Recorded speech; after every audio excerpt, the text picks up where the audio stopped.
Looks like it could be go time when it comes to more military operations, this time actually going into Venezuela. Since this all started about a month ago, we've done 4 strikes on Venezuela vessels off the coast. I would say in open ocean, at least not in the waters right near Venezuela. And now it seems like we're going after that oil, baby. Okay, maybe I'm wrong about that, but it does matter what goes on in our hemisphere and how that could affect our pricing.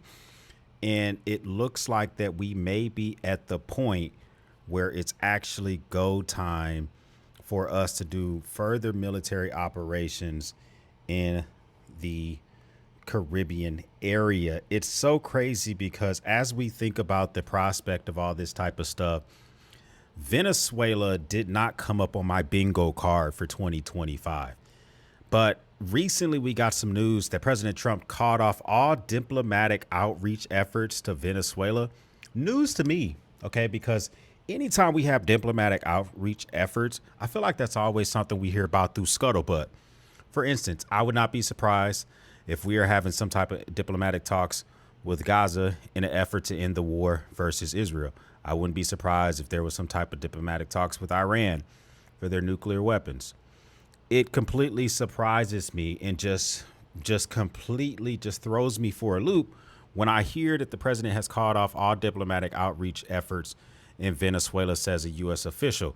The crazy thing is that the U.S. president seems to have called off all diplomatic efforts, and he's growing frustrated that Venezuela just won't completely do what we want them to do. So we want Nicolas Maduro to give up power. We say that he's an illegitimate president, all the other stuff. And we also want companies to have access to that oil, baby. That oil. Okay, so we're once again kind of going all in for the access, for the possibility of having oil once again. But it goes beyond that because I've never really been sure. Like, let me just tell you something. I like the end result of us striking vessels that could possibly bring drugs over here that can kill Americans. I like the end results. However, I am concerned about more and more power just being kind of just given to the U.S. president ever since the use of military authorization in 2001. It just seems like if a president wants to do some strikes on somebody, you better cover your butt because rounds are coming down range. And as we give that power up more and more away from Congress, it just seems like that a president can declare an emergency, declare someone a foreign terrorist organization, and then bomb them because they said so. And this is the kind of explanation that I heard kind of recently White House about that. released a statement asserting that the president was acting in defense of vital U.S. national security interests. Correct. But that is not a legal authority. What was the actual legal authority? Exigent circumstances and the fact that we have declared an emergency when it comes to the territorial sovereignty of the United States. All right, so I hear those words from Sebastian Gorka, but I don't know if that's a legal authority. That's what make me draw pause. Is I just want to ensure that we're doing things in a consistent way, because those vessels that we put rounds down range on off the coast of Venezuela, if they were off the coast of Florida, we would have just boarded their vessels and arrested them. So we're treating them different off the coast of Venezuela than we are off the coast of Florida. And I just, want to make sure that we're kind of, because we would expect other nations to, let's just say, for instance, we had some kind of crazy gang affiliate here in the United States and they were sending drugs to, I don't know, Africa and specifically Nigeria. I would expect before Nigeria starts bombing vessels off our coast, saying that they're bringing drugs their way, that, they would do the same thing if we're off their coast. But one thing that makes me wonder is, like, do we even have enough in the region to do a ground incursion, a ground invasion in Venezuela? And we don't have entirely that many forces in the area. So U.S. Southern Command, this is the assets that they have made public. Of course, there's more going on in the area than that we know right now, but we have a strike package. We can do Tomahawks from land attack missiles. We have the USS Lake Erie, the Sampson, the Gravely, the Dunham, and the Newport News. That's a submarine. So we have what, at least 4 strike group or 4 destroyers or whatever kind of makeup ships those are. We have the Iwo Jima, the 22nd Marine Expeditionary Unit, that comprises of the helicopter, the LHD, the U.S. Iwo Jima, which is what I was on when I was a part of the 2 Mu. It also consists of the USS San Antonio and the USS Fort Lauderdale. That has about a little bit over 1,600 Marines, 1,000 sailors. Altogether, it's probably over 2,000 Marines across all 3 vessels, over 1,500 sailors across all 3 vessels. We have a U.S. and Navy strike package with air assets, where we have Ospreys, which were probably flown there by Marine pilots. We have Super Stallions. We have Cobras and Vipers.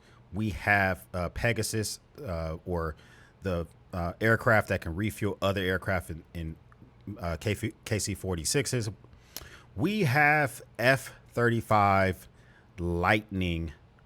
So our just completely state-of-the-art, unique aircraft. We have Poseidons. We have MH-60s.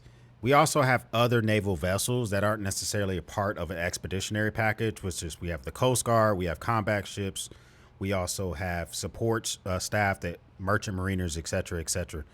That's not necessarily enough to do a complete invasion into Venezuela, but it is a big deterrent. I've reached out to my father-in-law, who lives in Venezuela, okay?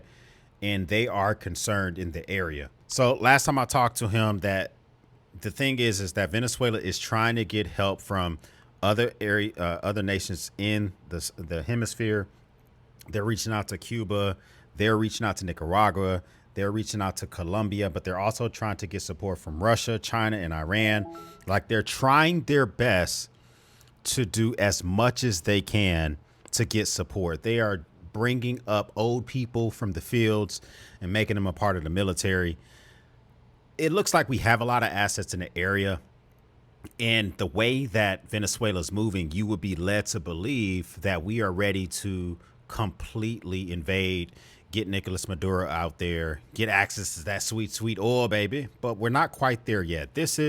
So the Center for Strategic International Studies put together a graph to kind of just think about what we would need to invade Venezuela versus what we have in the area.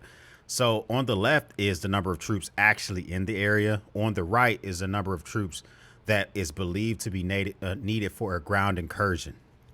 We believe that we would need nearly 50,000 troops to do a ground invasion of Venezuela. Right now, we have less than 10,000 there. So what I showed you on the previous slide looked like a lot of assets, but what we really have is we have the support staff to do special operations, to also send rounds into Venezuela, to maybe even do some type of operator packages that we don't know about.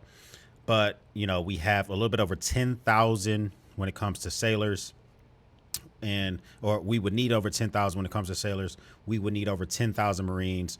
We would need about 5,000 Air Force. And we would need, by far, the biggest part would be soldiers. Since once the Marines are done first to fight, soldiers set up the camps, and they tend to hold ground for a long term.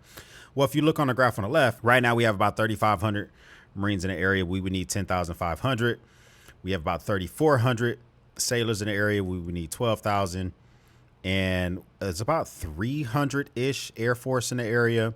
We would need 5,000, and we don't even have any reports of soldiers being in the area. So I am concerned about what could it mean as we start to put all these assets in the area. I don't want to go to another war. I don't want to have to spend that money. It's just going to make our prices go up. It's going to make our things go up. It's going to make our loved ones be put in harm's way all over again. But I will say that this administration believes in the doctrine that anything happens in our hemisphere can affect us. So that is why they're being so aggressive when it comes to Venezuela, because it just takes a heartbeat for any of that stuff to spill over. And that we're kind of like we're kind of becoming the police of the Western Hemisphere. Take it or leave it, whatever you may believe.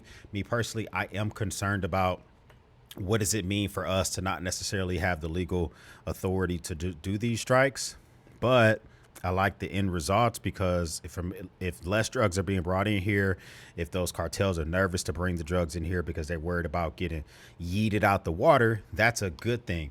I think Venezuela is doing as much as they can to avoid an entire ground invasion. They don't know, well, they could if they watch this video, that I don't believe we have the assets needed to do an entire ground invasion.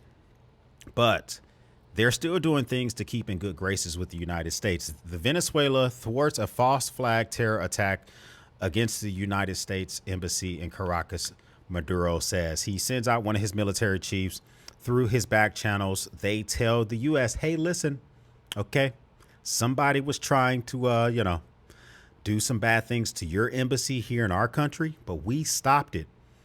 But if it does happen, it's not us. And my fear is that if something were to happen to our embassy in the United States or any European embassy, that the call for action would be huge. And that is what Venezuela is afraid of as well.